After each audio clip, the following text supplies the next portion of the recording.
point out that the sun shines down its power to all the world and makes the wind blow strong as it will.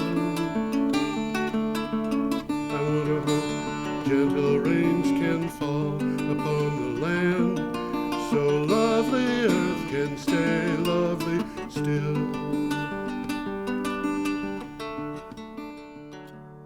Hello, ladies and gentlemen. Welcome to the 503rd edition of Energy Week with George Harvey and Tom Fennell. Tom is, as you can see, not here in the flesh, but he is... I'm in the flesh, but not in the studio. Yes, that's right. We've said that before, I think, Tom, haven't we? Yes. Ah, okay. And Energy Week is made up of articles Tom and I talk about that come from my blog, geoharvey.com. If you want to see the articles, you can go to that website and find them. And you can also, if you go to the website, click on the calendar on the date that we're talking about. We're going to be starting on the 15th of December, and we will continue to yesterday, which is the 21st of December, and you can find the articles by clicking on the calendar date at geoharvey.com, or there is a link below the area that you're looking at on your computer that is to the script that Tom and I use. And there's... I should mention the source as we go by these things. That's right. The very first one is going to come from Clean Technica. Yeah.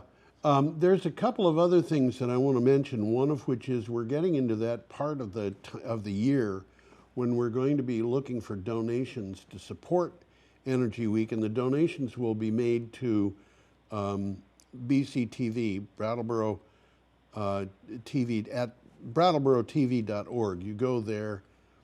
If you scroll down and look around, you'll find a place where you can make a donation. If you're going to do that, please indicate in the notes that you are doing it to support Energy Week. The other thing that I want to mention is that today is the 21st. We will not have a show next week on the 28th. The next show that we have will be on the 5th of January, and it will be a 1 hour long show. So we're going to have one or two items that are picked from the news for each day. So instead of the traditional three. Yeah, instead of the usual three that we do. We've done this before, usually around Christmas and New Year's, and so that is what we will be doing this time. So are you ready to go, Tom? Yeah, I can start. I'm ready to go. Okay, there's an item here from, you had said, Clean Technica, and we have a picture of a Honda electric N van. And what do you have for title? At $7,400, Honda's upcoming electric N van minivan can be a game changer in Japan's KEI car segment, and I'll explain that. A KEI car segment is small city cars. Right, and this blew me. I keep seeing these prices from places like China and Japan. It just astonishes me. But let me read the synopsis. Honda has set the starting price of the electric N van in Japan at $1 million yen, which is $7,400, with a launch planned for the spring of 2024. Small city cars, which are highway capable, known as K cars, and as KEI, as Tom said, are a big deal in Japan. So you know. Well, if you're going to be realistic about it, I don't know what the percentage is, but it's high, of the transportation in the USA takes place with cars that are far bigger than necessary. Yeah, and they also take place using cars that can drive at speeds far greater than is necessary. Or even legal. Well, I don't know what is really needed in the United States for most driving, but I would imagine 40 miles an hour is probably adequate for most of the things that people do. If you're going to get into a car and drive to the supermarket, or even if you're commuting, if it's not a long commute, a lot of commuting is done on roads that don't support high speeds. Well, if you're driving around Brattleboro, you don't need any more than 25 miles an hour. Well, technically, if you're going to go out on Putney Road, you really have to be able to do 35. That's what I looked into these laws, and that's what they said. But anyway, I think this is something that we could do in the United States and haven't done, and there it is. Should we go on, Tom? Yeah, let's move along. Here we got a Okay. big picture here. We do indeed. And this is interesting because there's a building like this right off the shore of Brattleboro in the Connecticut River. Yes. You know, when I saw this picture, Tom, the thing that struck me, and we're getting a sign. There we go. One of the computers here is being obstreperous. This reminded me very much of a picture of almost exactly the same kind of thing, except it was 100 years old. And it might have been a picture of generators at Niagara Falls or something like that. But there are a couple of notable differences, one of which was this picture is mostly white and it's mostly very clean. It has a line of boxes on the left, and it has Chinese letters all over the walls. That picture had no letters on the walls, was very dark, and didn't look clean, but it was also a picture of generators. And Well, the generators themselves are on the floor below this picture. yes, that's right. This is from Energy Storage News, and I'll bet you have a title for it. GE Renewable Energy installs first turbines at 1.2 gigawatts. Chinese pumped hydro plant. Now, 1.2 gigawatts. You always hear me saying gigawatts is bigawatts. 1.2 gigawatts is almost double what the Vermont Yankee nuclear power plant had.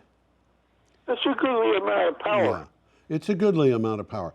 The hydropower subsidiary of General Electric's renewables business has installed the first pair of 300 megawatt turbines at a pumped storage hydro site in Jinzhai County, Anhui Province. And of course, I apologize that my Chinese is completely untutored. I have no idea how to pronounce these. The company is to supply two more of the same turbines at that site. Okay. So you don't have any comments on this, Tom? Well, I just mentioned that 1.2 gigawatts is megawatts. That's so right.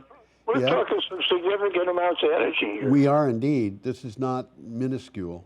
Should we go on? Can't dance. Okay, we've got a picture of a Volkswagen Atlas. Well, although in German it would be pronounced Atlas. Aha. Aha, And it comes from Clean Technica. that's right. And I will quote it. Volkswagen plans to manufacture more vehicles in the United States. Well, isn't that interesting? In an interview with Handelsblatt, Pablo DC, the new head of Volkswagen in North America, said Volkswagen Group plans to introduce 25 electric vehicle models in the American market by 2030 in order to increase its market share from a dismal 4% of the U.S. market to 8% or more. So they're looking at this as something that they can really get into and expand. Well, they're doubling their capacity, and it's still small. Yeah, it's not huge, but you know, doubling their capacity will be a significant step for them. So I don't know if you have anything more on this, Tom, or if we should just keep going.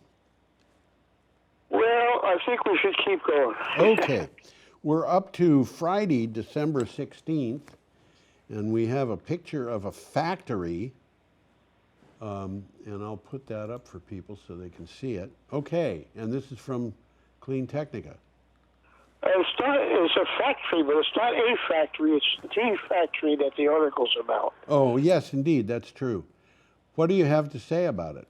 Redwood Materials will build, that's the name of the company, will build a new battery recycling facility in South Carolina. Yeah, South Carolina is getting to be a focal point in EV revolution.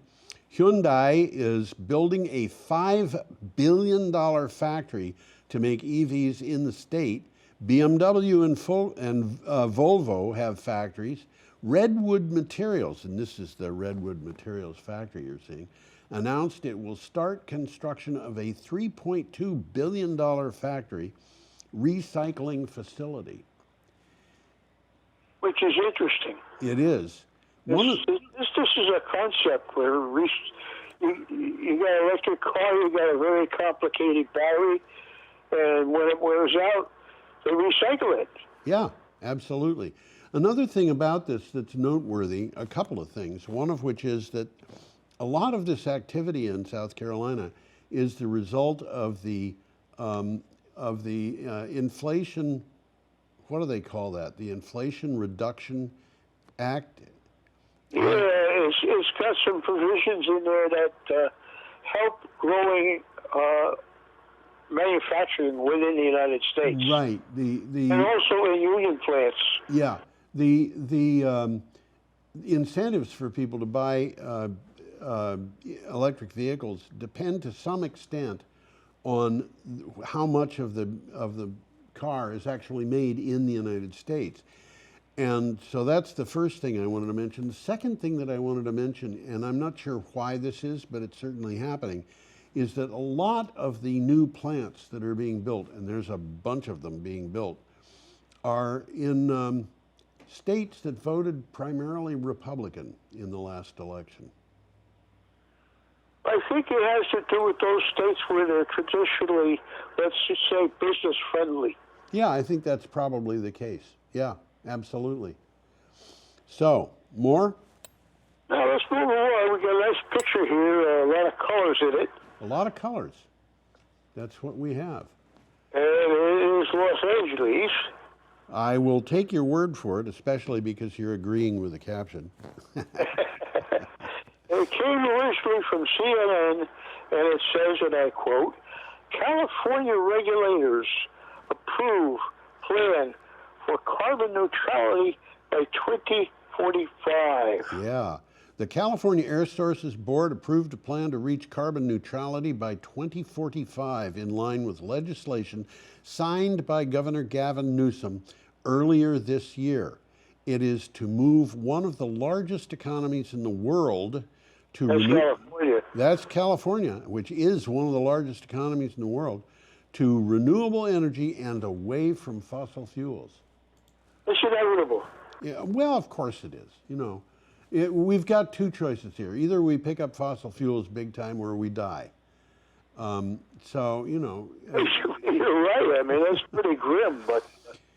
There's no reason for us to maintain a connection with fossil fuels, though. I mean, they cost more. Not really. I mean, money talks, and renewables are getting cheaper. That's right. The only reason than fossil fuels. Yeah, the only reason that we're retaining the fossil fuels as much as we are, in my opinion, is that the fossil fuels industry is very interested in avoiding losing its stranded assets. But we're actually getting into a point where if they don't lose their stranded assets, well, by golly, everybody else will. So, you know, that's the It's a fight they can't win in the long run. That's correct. Okay, should we go on, Tom? Why not? Get this. We got a picture of a whale. We have a picture of a whale, and this is from CNN. And what do you have to say? Whales can have an important but overlooked role in tackling the climate crisis.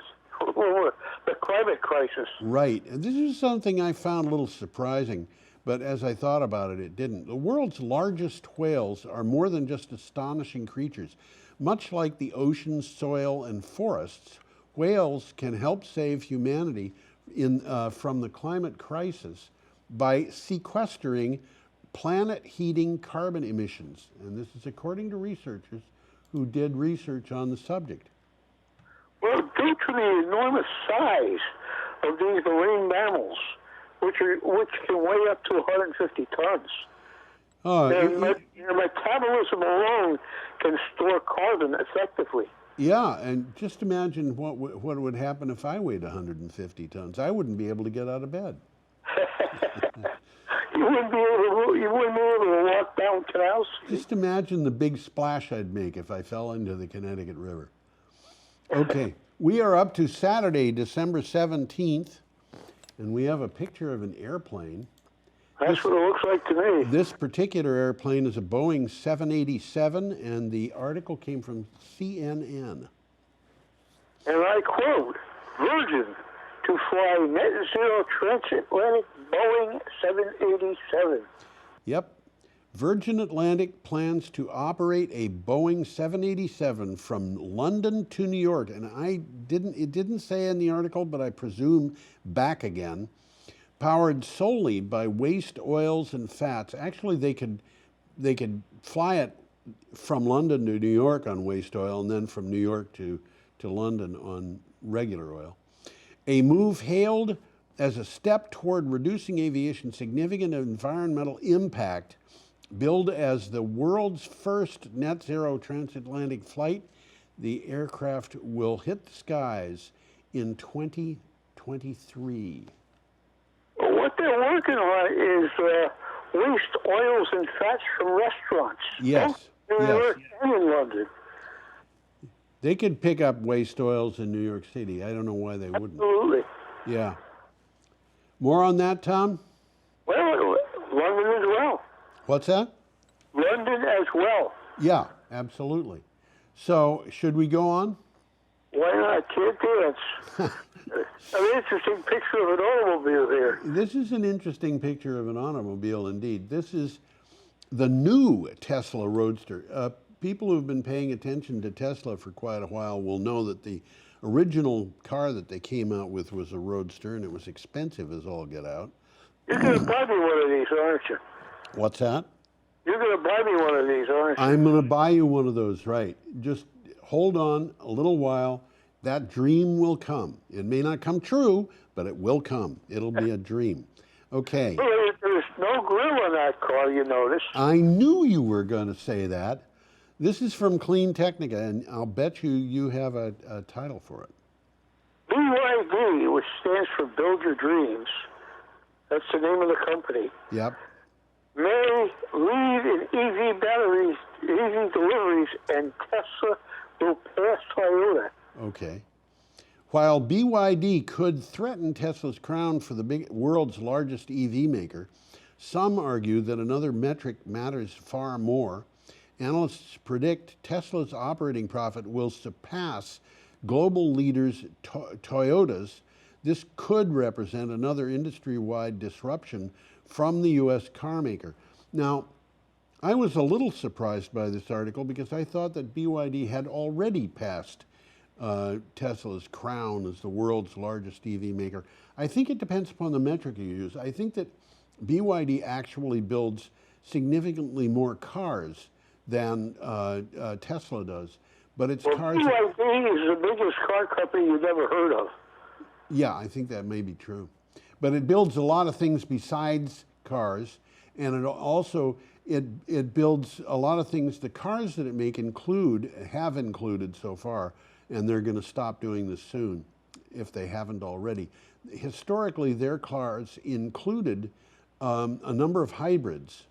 But in addition to that, they do things that Tesla doesn't do, like marketing utility trucks, like trash collectors and ore carriers and stuff like that. So BYD is a pretty big company. But it's a very big company, one of the biggest car companies that exists, but they're in China. Yeah, they're in China. A lot of people in China. Yeah, and their history is interestingly rather like the history of Tesla. This was something that was started by a guy who whose vision of the future was kind of like Elon Musk's, although I would say he's not as flamboyant. Elon Musk is pretty flamboyant. A little bit, yeah, a little bit. Yeah, we're not going to be talking about this today, but one thing about Elon Musk is that he, as you probably know, he bought Twitter. And then when people were dissatisfied with the way he was running it, he said, if you don't like the way I run it, vote against me. I'm gonna put up the question of whether I should run Twitter up for people to put their opinions down. And it turned out that 57%, I think it was 57, but it was certainly well over 50, of the people who responded said they wanted Elon Musk out. So apparently he's going to leave Twitter. That's it. Yeah. Yeah, and he said that he was looking for a new CEO among those people who were, in his words, foolish enough to want the job. Which I thought to myself, well, wait a minute, Elon, you were foolish enough to want the job only a couple of months ago. I think. Okay. Yeah, let's move on here. We've got a picture of a wind farm. A wind farm, that is correct. I'm going to put that up so people can see it. And it's in Egypt, as if that matters. Well, it actually, the story is about Egypt, and the wind farm actually is in Egypt. I go out sometimes and look for facilities that are in the correct country. And this is what this is. This is from Solar Quarter. I was just going to mention that. Yeah, I never heard of Solar Quarter. Neither have I. Well, Egypt's new energy projects to add 55 gigawatts, and what am I always saying about gigawatts? They're bigawatts. To renewable energy. Yeah. According to Egypt's top renewable energy official, Egypt will soon be a major global energy hub. The country signed several projects in November that would add almost 55 gigawatts to its existing solar and wind power capacity. The projects are to produce green hydrogen. And this kind of makes me, I keep thinking when I see these things, there's a lot of countries. Egypt is one, Morocco is one, Australia is one, Chile is one. There's a lot of countries that are starting to produce hydrogen or other fuels that are made out of by capturing carbon and things like that. And they all seem to think that they're going to get a corner on the market, which strikes me as kind of odd. You can make these fuels anywhere where you can make electricity. Well, anybody who's had a high school chemistry set knows about electrolysis. Oh, yeah. And that's what this is doing. It's electrolysis of water. Yep. And if it's done using renewable energy, it's green hydrogen. Green hydrogen, that's right. And electrolysis of water is something, as you said, kids do it in high school chemistry labs. I did. Yeah, and I remember that it exploded in a very kind of gentle way. Well, that was part of the tricks that the teachers knew. Yeah, that's right. And the explosion, by the way, of green hydrogen was always in a test tube, and it was never enough to break the tube. But you'd see this flash of fire and a pop as the gas in the tube exploded. I think high school chemistry teachers are a little bit of showmen. Oh, I had one who was really a showman, and some of the stuff that happened, I never forgot. You know what he did, Tom?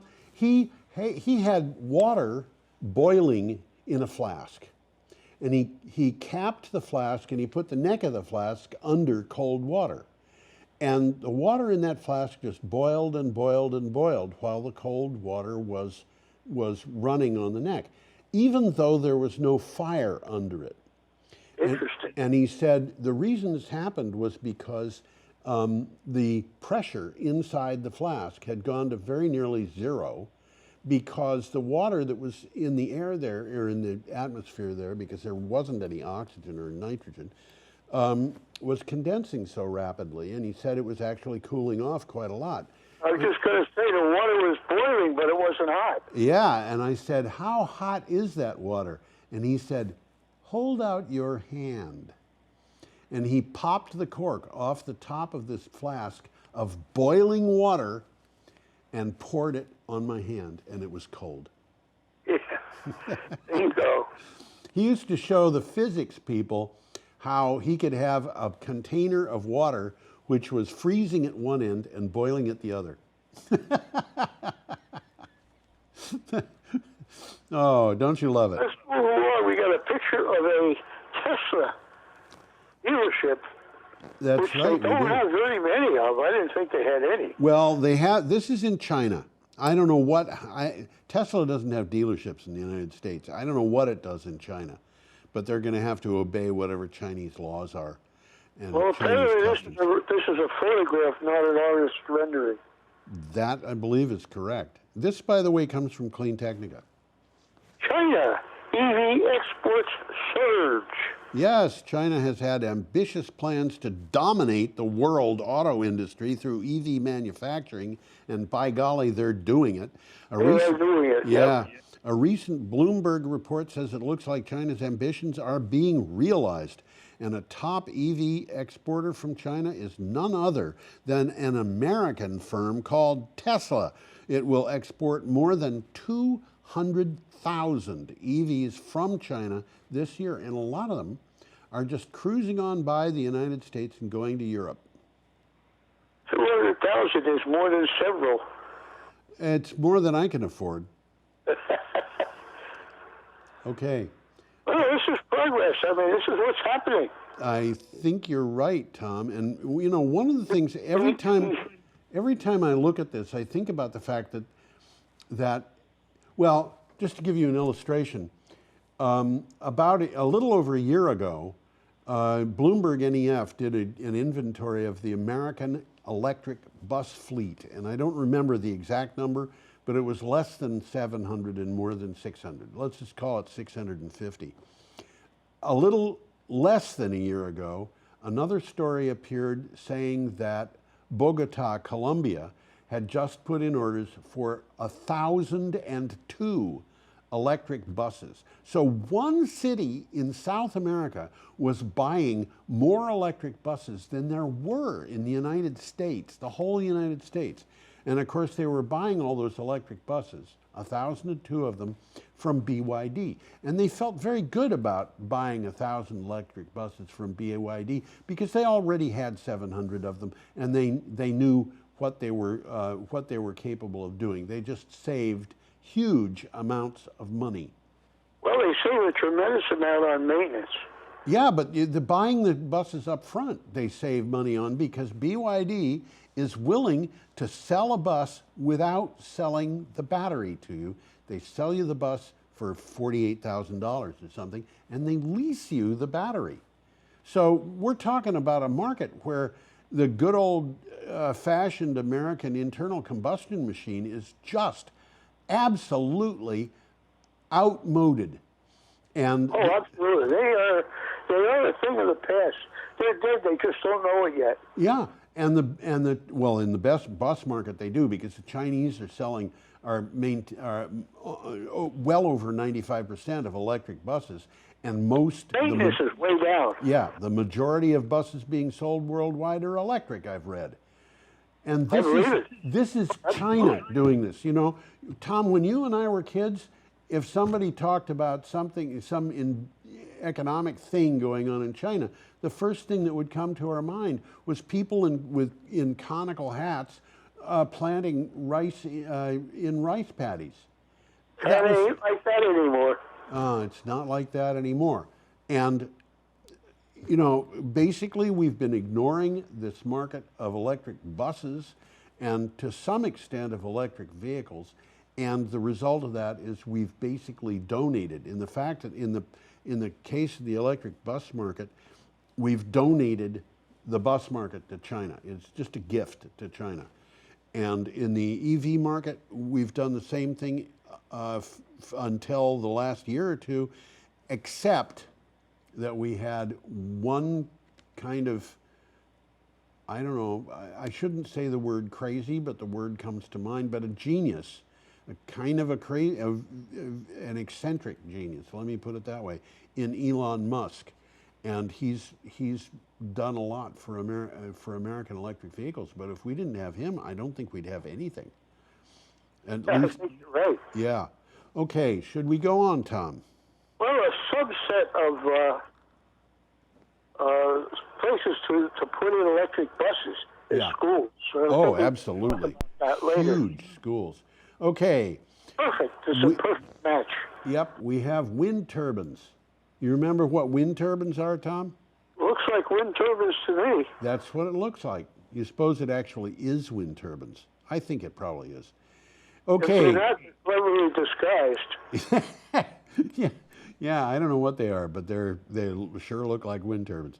Okay, this is from The Age. I never heard of the age. Well, I don't know anything about it except that I have kind of acquired it on a full-time basis. And believe me, if you're going to get old, do it in some way that you can stay young. Okay, what do you got for a title? Australia vulnerable to power bill shocks until we break the gas habit. Yeah. Power bill shocks will remain a threat unless Australia quickly ramps up renewables to decouple from global coal and gas markets, according Say that to... again. What's that? Say it again. Power bill shocks will remain a threat unless Australia quickly ramps up renewables to decouple from global coal and gas markets. And by the way, That's just Australia. this is written by an Australian. The Age is an Australian organization. They're talking about their own country, but it's going to be true in the United States too. Absolutely. This is according to Daniel Westerman, who's the CEO of Australian Energy Market Operator. Now, I will point out that is the energy market operator. It is not a renewable energy company talking about its own future. He said the wind and solar power can protect Australia from future shocks. What do you think? Okay. It can, absolutely. Okay, more? Now let's move on. Okay. So this interesting picture here. Yeah. I went out looking for something that showed drought, and this is what I found. This is from CNN. Recent rain and snow brought some relief to California's historic drought. Yeah, But still not enough. it's not enough. In the past 3 years, California residents have gone through back-to-back historically dry years that triggered unprecedented water shortages and landscape-altering wildfires. Now, a barrage of rain and snow have brought a tiny glimpse of hope. But, according to It the hasn't author, really ended the drought. It's just, yeah, it it's was a short relief. it's not enough. Not enough. Not enough. Okay, more, or do we go on? Now let's move on. Okay. This is an interesting article. Nice picture of the photovoltaics, but there's stuff growing underneath it. Yep, Well, we this- talked about that on the show. Yep, this is Monday, December 19th, and this article is from Clean Technica. Well, remember this word, agrivoltaic. We talk about it every once in a while. Here we go. Agrivoltaic goes nuclear over I can't even say it. Agrivoltaics goes nuclear on California prairies. Right. It Interesting. came from Clean Technica. Right. Interest in the emerging field of agrivoltaics has been exploding as farmers and researchers keep finding ways to combine solar panels with agricultural activity. Now, an agricultural project in California is aiming at restoring native prairie at the site of a decommissioned nuclear power plant. Well, And agrivoltaics makes a lot of sense because at the worst, you get two streams of income. yeah, and you know what else? Those panels do not produce so much shade that things won't grow under them, and some things grow better under them. And this is Well, especially last week, what did we talk about? They doubled their tomatoes. Tomatoes doubled production. And one of the things, Tomatoes too. yeah, and one of the things about this is not only that, but those panels shield the ground from both the sun, which makes it hot, and the wind, which blows the air around, drying it off. So the ground under the solar panels remains more moist, and California is in a drought. So this is a big deal. You reduce the amount of irrigation you need for a crop. The crop isn't reduced, but you get a second revenue stream, and it's really kind of marvelous. In this particular case, what they're talking about is not really a second crop so much as restoring the prairie, but that's good for every farm around because it means you're going to have beehives, and the bees are going to go out and pollinate the crops of other farmers. So it's going to take a little while for all of this to filter down. Yeah. But it's happening. It's coming. Yep, it is. Okay, our next. It makes too much sense. Yeah. Our next item is from Clean Technica. We have a picture here of mother and children. The picture That's says. really what it looks like. Sure is. The mother is talking with her daughter, maybe two daughters. The caption says daughters, but that's not necessary. It looks like two of whatever they are. Yep, two of whatever they are, two little people. This is from Yahoo News. And it says, I quote, "Think climate change is scary? Try talking to young kids about it." Yep. As an environmental reporter, and of course this is the I of the written by the reporter, not me, have written over and over about how the pollution we keep dumping into the air is hurting people, threatening ecosystems, and endangering our future. But at home, I've struggled to explain this to my own daughters. And that But is... it's sort of counterintuitive unless you really inspect it and examine it. Yeah. Yeah.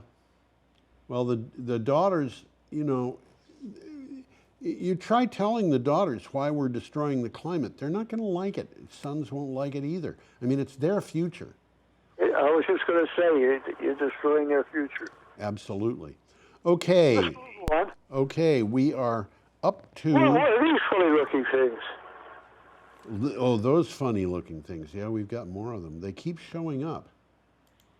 And they do. They just show up.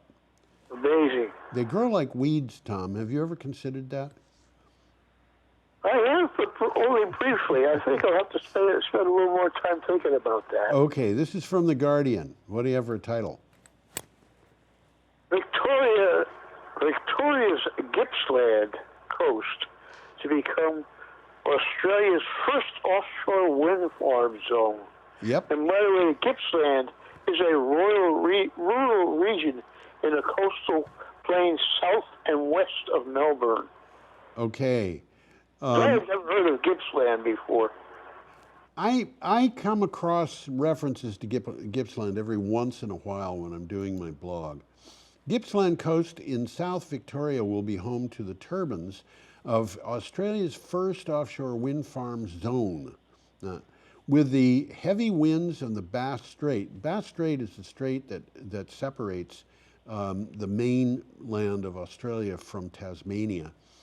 Right. Offering plenty of wild weather to power Australian homes. The zone is expected to drive renewable energy investment. So this is a welcome thing.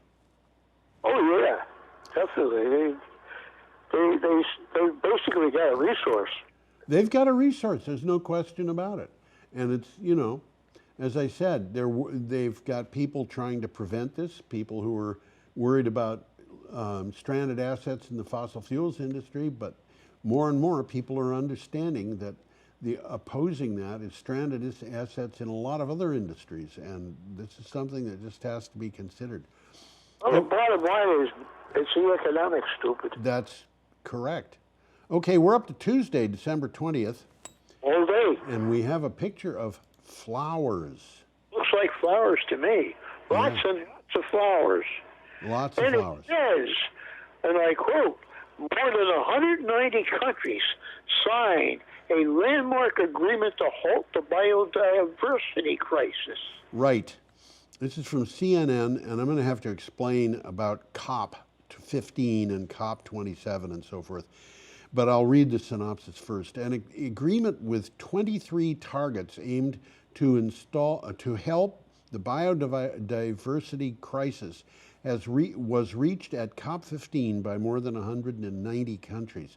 It includes a pledge to protect 30% of the land and oceans by 2030. Only Pretty quickly. only 17% of the land and 10% of the oceans are currently considered protected. Now, we've been talking. That's a big increase. What's that? That's a big increase. It's a huge increase. It's not enough, but it's a huge increase. Okay, COP. COP is a Conference of Parties, is what it stands for. And COP15 is the Conference of Parties on the biodiversity crisis. COP27, which happens the same year, it was the Conference of Parties on climate change. They are different, but COP15 is the 15th conference on biodiversity, and COP27 was the 27th annual conference on climate change. COP15 was originally scheduled to happen in China, but because of the Chinese approach to COVID-19, it was decided to have it in Montreal instead, and that's what happened. But Interesting. yeah, more on that, Tom, or are we? I was just going to say these these guys are paying attention. Yeah, they are. They are indeed. Okay, next item. Well, there's another crazy picture here. Yeah, It looks like it's steel coming out of some kind of a steel making machine. yeah. Yeah. I'm not gonna say it's not a machine. CNN provided the article. The making steel picture is one I found at Unsplash. Europe finally agrees to cap gas prices. This is important. Europe has agreed to cap natural gas prices following months of debate over whether the measure will protect European households and businesses from extreme price strikes as temperatures plummet. It is planned to come into force as of February 15th of next year, with a set of rules to support it come into effect. And of course, this is the result of actions taken during the war in Ukraine. The price of gas went up to 5 times what it had been in Europe. The gas shipments the Americans are making to Europe are huge compared to what they had been. And the reason is because the European Union has just said, we're not going to, and the UK has done this too, they've said, we're not going to buy gas and oil from Russia the way that we had in the past. And the Russians just said, okay, we're not going to sell it to you the way we had in the past. So the result of that was a shortage. But what they've done is they've said, we're going to cap the price here. So legally, if the Russians are going to sell the gas at 5 times as high price as it used to, Nobody can buy it. Nobody can buy it because it'll be illegal to buy it at that price. And people are going to have to find other resources for gas. So, do you have anything more on that, Tom? This is very interesting to watch what's happening with these. Yeah, it is. It is Russia indeed. and the Ukraine and. Yeah. So weird stuff is going on over there that we don't know much about. Well, yeah. Okay, our next item is from Clean Technica again, and there is a bus here, and I want to point out that Tom is going to say this bus is lacking something. Grill. Okay. This bus, by the way, is a Bluebird bus. They're manufactured in the United States. When I was in high school, we had a Bluebird bus. It was Oh, blue. yeah? Yeah, it was actually blue. Oh, look. Yeah, it was not a regular school bus for picking up kids in the morning and evening. It was a different kind of school bus. So what do you Well, got? Bluebird is a big bus manufacturer. It sure is, and now they're making electric buses. Thank you very much. Well, it makes sense. Matter of fact, it's an ideal purpose for Absolutely, it is. What do you got for? all night long. These buses are sitting there idle. Absolutely. And during the day, they can replenish. Yeah. Okay, what do you got for title? What do we got? Bluebird teams up with Highland Electric Fleets to provide 12 electric school buses to Illinois school districts. Yep, the Hardin School Community Unit School District #1 in Illinois is getting set to upgrade 12 buses to an electric model after Bluebird Corporation and Highland Electric Fleets teamed up to offer electric buses. Well, this looks like it's localized, but it's not. This is happening all over. It's going to happen all over. It's kind of sad to me to think that Clean Technica has got an article about 12 electric buses when you consider the numbers of electric buses. 1,002 in Bogota. That was in Clean Technica. They know about it. And here we have an article about a purchase of 12 buses in the United States. We are, in some ways, so far behind the times. And, you know. Well, the fossil fuel companies traditionally in the United States have had a lot of power. Oh, yeah, absolutely. Yeah. Okay, we're up to Wednesday, December. Well, this is the last one of the show, isn't it? No, it's not. We have 3 more. Oh, okay. And if you don't have them in your notes, then you can just kind of make comments, I guess. Okay, we have an item from CNN. Don't have any more. You don't have any more? I got 3 articles, but... Oh, okay. We're on the last day. Yeah, 3 articles, but this is the last day of... Yes, that's correct. It's the last day. Okay, this is from CNN, and we have a picture of a postal delivery truck, which has a grill, but it's also got a hood that is down so low, it's amazing that there's anything that could power anything under it. Yeah, huh? USPS fulfills top Biden climate goal with deployment of 66,000 electric delivery trucks. Well, that's a significant number. That's more than the school buses we just talked about. Yeah, it's more than 12. 66,000 is more than 12, at least in most mathematics that I'm accustomed to. Okay, the US Postal Service has announced it plans to deploy at least 66,000 electric delivery trucks by 2028. That's not that far. Meeting a goal for the Biden administration's climate agenda. By 2026, the USPS plans to buy zero-emissions delivery trucks almost exclusively. Now, I think, you know, that's a big deal, actually, because what had happened was under a Trump appointee, the USPS had said that it would only, I forget what the number was, but it was not as many as 20,000 electric vehicles because they were so expensive and Congress had not given them money for it. Now, it makes a lot of sense because a lot of the time these vehicles are in use, they're idling. Yeah, absolutely. It means that, you know, there's a couple of things that are just deadly to internal combustion machines, and one of them is a lot of idling. And it's one of the reasons why police trucks don't last very long. It's because they're always idling, except unless they're actually in use. They idle those trucks specifically so that they don't have to worry about whether it's going to turn on when they jump in. They want it just in the wintertime, too, they idle just to keep the truck warm. Well, not just warm, but they want to know that the engine is running.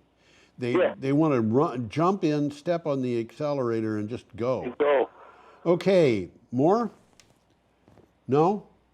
Huh? More on that? No, we're ready to move on. We have a picture. We've mentioned that one comes from CNN. Yep.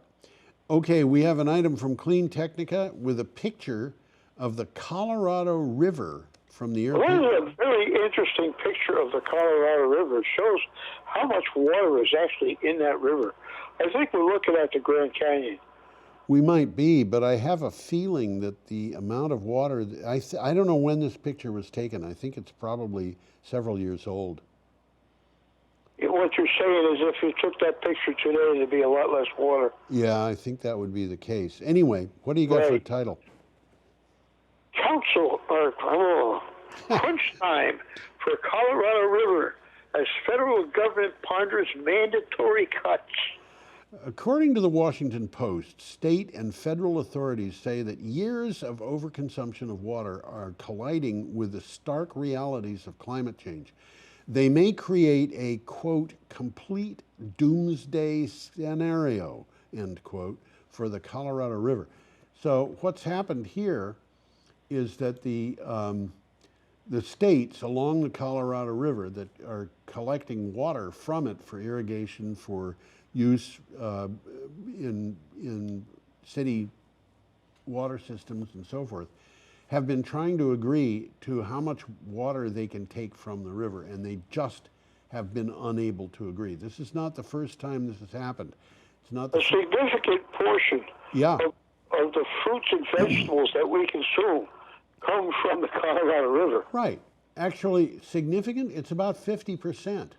It's pretty significant. Yeah, and if you go into a supermarket, you go down to the co-op or, you know, whatever supermarket, and you look at the prices and they are just amazingly high. A lot of that is because of climate change.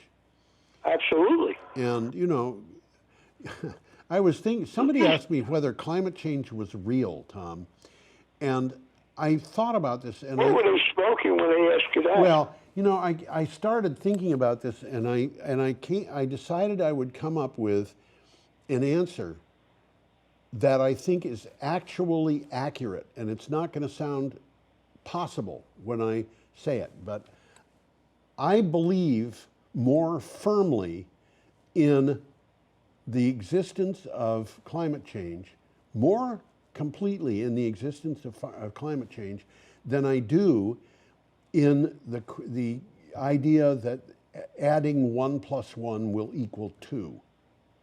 And I can explain that. That's a very real statement. You want to hear it?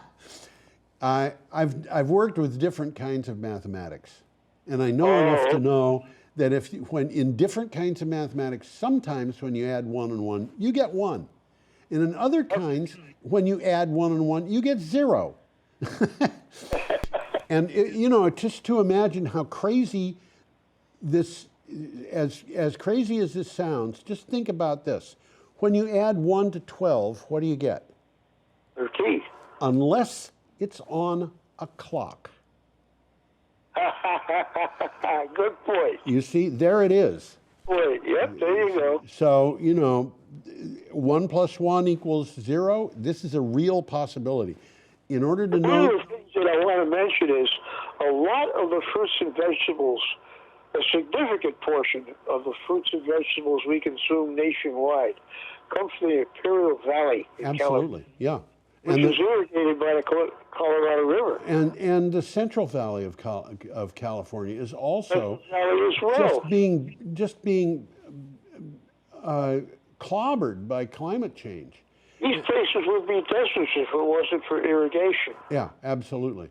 And so we've got to do something about this. This is not somebody, you know, who's trying to push socialism, world domination, and so forth on the American public. This is real. And But it's localized. It's localized in California, but it's affecting everybody. if we don't answer this problem, we may, as a result, get taken over by world-dominating socialists, for all I know. I don't know. But we have to be real here. You know, the people who are afraid of communism or socialism taking over, and there's just an incredible number of them, have got to get to the point where they say, this is not happening because of socialists. This is happening because we're burning fuels. Okay, we've got one more. Should we go to? Idea. Should we go to our last piece here, Tom? I think we can. We can't dance. Interesting picture. Yeah, it is. This is the Puerto Rico National Guard, and I believe, I'm not 100% sure, but I believe they're cleaning up after Hurricane Maria here. So this is, I think you're right. yeah, and this is from Clean We talked Technical. about that on a show, I think. Yeah, we may have had this very picture before, but it would have been years Well, ago. back we talked about it, but I remember talking about Puerto Rico. More than once. What do you got for a title? Putting the Rico in Puerto Rico. 16 communities in Puerto Rico filed a lawsuit against ExxonMobil, Shell, Conoco, Chevron, Occidental, and other oil and coal companies. It claims, Good for them. huh? Good for them. Yeah, it claims, among other things, that they are no different than mobsters, and so, and so they are subject to the provisions of the RICO Act, however you want to pronounce it, but it is the Racketeer, Influenced, and Corrupt Organizations Act. And believe me, That's got power. That's a powerful act. it's a powerful act. You can get into a lot of trouble if you run afoul of the RICO Act. And they are claiming that these organizations have done this. And as a matter of fact, I think some politicians have done this and been part of this too. And if this I'd be suit, surprised if they didn't. huh? I'd be surprised if it were otherwise. I would be astonished, and I think we could probably name them, but I don't want to get involved in, calling names against people in this show, so we'll just let people figure out that we're talking Let's call them monsters. monsters. Yeah, I think people can figure out who they are. Anyway, Tom, we are at the end of our line. That's what it says here. It says fini. Fini. And I'm going to put up our slide that ends the show, and it says that people should have a certifiably charming week. I enjoy that, the idea of certifiably charming. Absolutely. Absolutely. Well, I am waving goodbye. I'm waving I'm going to goodbye. say my famous ending here. Please You'll do. come back and see us now, you hear? Good point.